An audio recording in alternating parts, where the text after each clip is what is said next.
earning quality education here? You can't comment on that. Okay. I think you need not be diplomatic, right? The straight answer is that we might be talking about education, but we are only talking about knowledge. Is that knowledge translating into skills, which the society needs, which the industry needs, or which the world needs? And there is the real gap. When you say that only 39% is employable, rest are not employable, then there is something which is missing.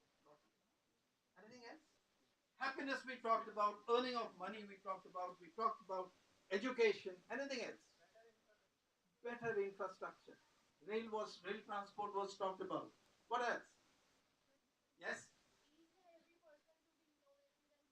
Each and every person to be innovative and creative so that what happens? Persons can grow, capabilities of the person can grow, at the same time of the country can grow. Yes, they will continue, and then you will launch a satellite to the Mars which is 10 times less costly than the rest of the world or the most advanced countries of the world. That's the innovation. And that's where you will have the companies like Jaipur Rugs, Blue Potteries, or you will have Narayana Hridayalaya just round, I mean, within the circumference of maybe 5 to 10 kilometers, and they create history in the world and they make name for India and country. Right? So this is the kind of reinvention that probably we are talking about. So if I were to summarize this, I think when we talk of reinventing India's growth story, few broad parameters that I look at, that I must see that how quickly India becomes from an emerging economy to a developed economy. And just by saying that we want to become a developed economy, there is a lot of things inside which will happen. Your skills will have to grow. Your technology will have to grow. You'll have to have your manufacturing sector to grow. Your innovation and creativity has to grow, right? So many things will have to happen. So I said, everyone should be happy. Your happiness index or your human development index, I'm not going right now into the figures or into the statistics. We know where we stand.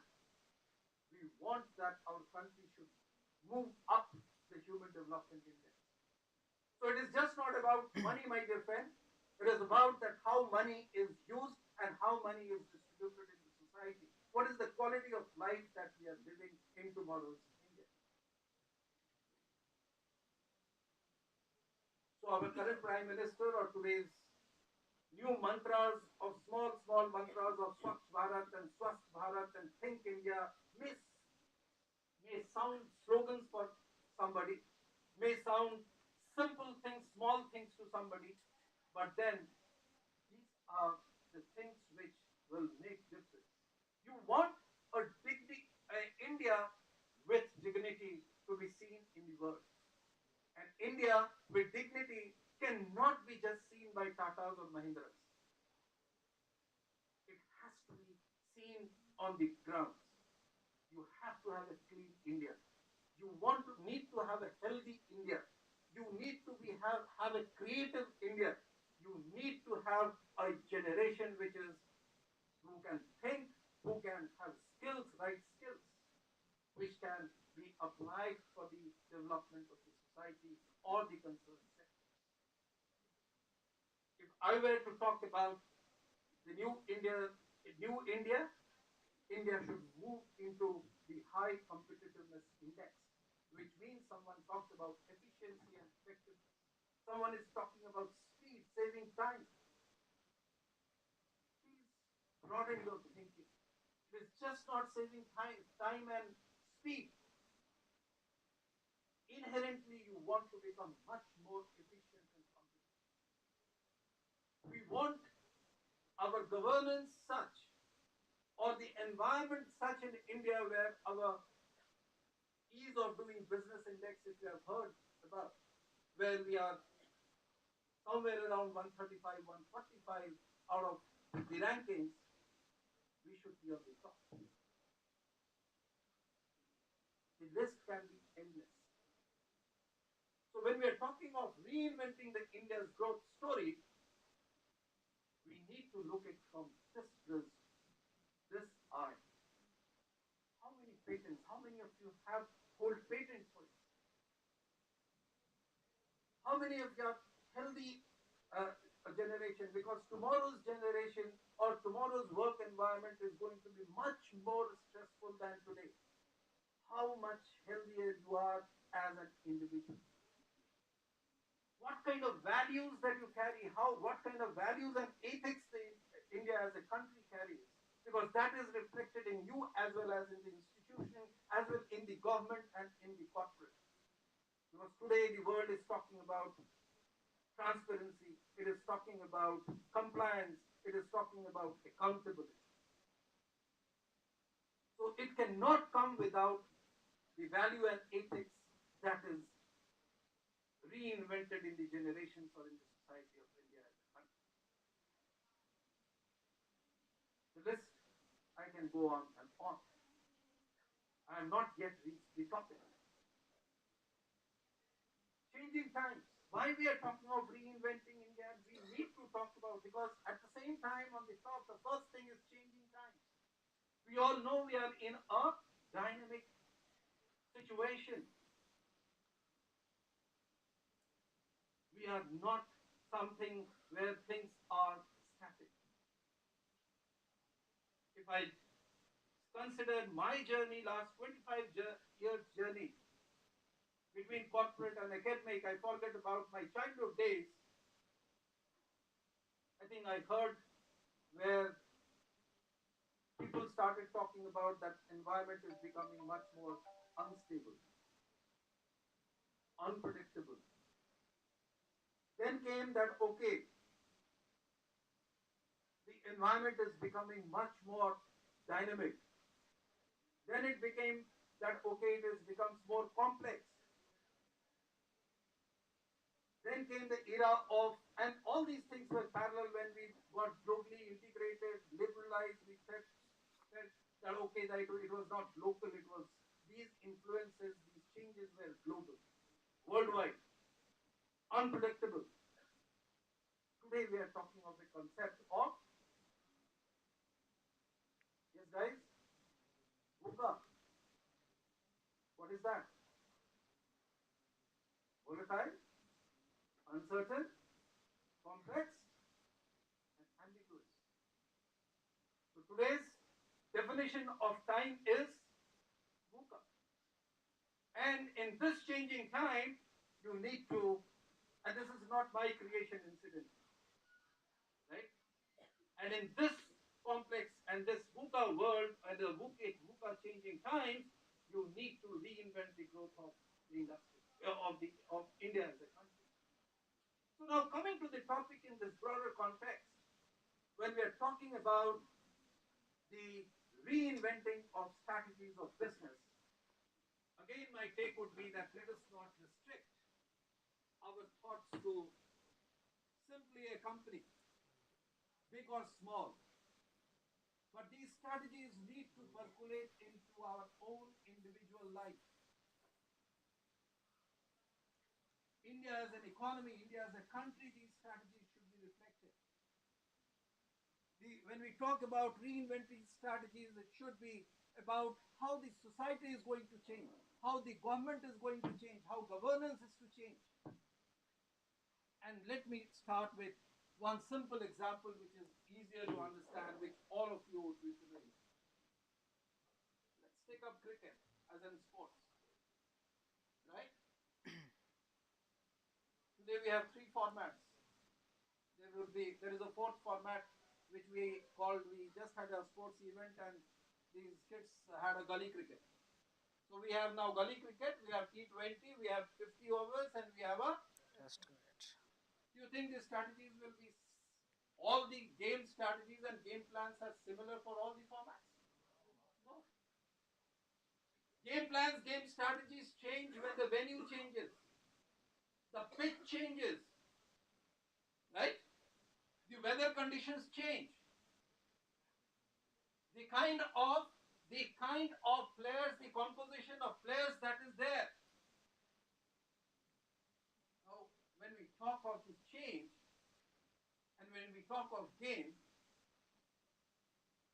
and one single game, we take so many of considerations. And this is not the end of the story. Let me make it more complex. And why it is so much in focus, why everyone is strategizing, why we say that you should have a plan, why there is so much of criticism of a captain or as a team, why you have a coach now, why you have a manager now, why you have a bowler's consultant now, why you have a fielder's consultant now. And one, because ultimately it is just not the money. Earlier, it was a question of sports. It was a question of winning and losing. Today it is a question of money. Today is a question of pride of the country. Today it is the question of existence of the players. Today it is the question of the existence of those managers and professionals who are behind those players. Today it is the question of the business model of the BCCI or ICC. Am I right?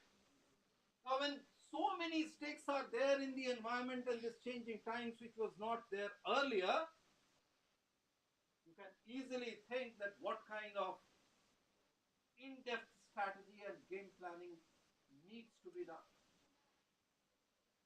And then over and above that, the simple game which used to be played naturally, today your opponents are watched on cameras. Your bowling actions, batting actions are analyzed on cameras. There are experts to understand and identify your weaknesses and strengths. It is just like a battle happening in a battlefield. Isn't it? I'm narrating a very simple thing which happens before all of us now practically every day. Right? Let's move to something which recently happened. Elections. Big talk about Modi. Big talk about campaign. Big talk about his oratory. Big talk about his charishma. Big talk about his brand. But what has changed inherently? The society has changed. The customers have changed. The audience has changed. The audience is much more informative. The customers are much more demanding. Right? And as a product, which is as a government or your governance, the traditional product of just being there for 5 years no more sells. It is what you deliver. It is not the promises anymore which sells. In that product of your governance, there has to be trust. There has to be delivery. There has to be promise. There has to be something for every constituent of the society. And between this audience and this product, there has to be a delivery channel. And that's where the role of technology and communication plays there. That's where the link of communicating, that's where the technology, that's where this entire talk of media blitzkrieg or the kind of, all the kind of, I would not go into the details, but what I'm trying to say is that the strategy of connecting with the audience with the right kind of, creating the right kind of product, identifying the right kind of audience, which could be youth now and no more, and the rural people at the same time, and not just the normal voter which was treated as just a voter. You need to identify their demography, you need to identify their behavioral pattern and everything, And therefore, every address, every rally, every city has a customized message for that particular audience. So that's where the reinvention of strategy, even for something as broad as election is concerned, right? What I'm trying to say is that when we talk of changing, reinventing business strategies, you need to look at those forces which is changing times, which is happening around.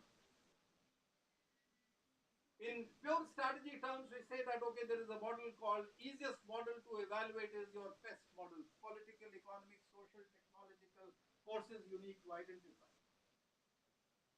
So today, if you really see that if whether it is a small business, even a small business,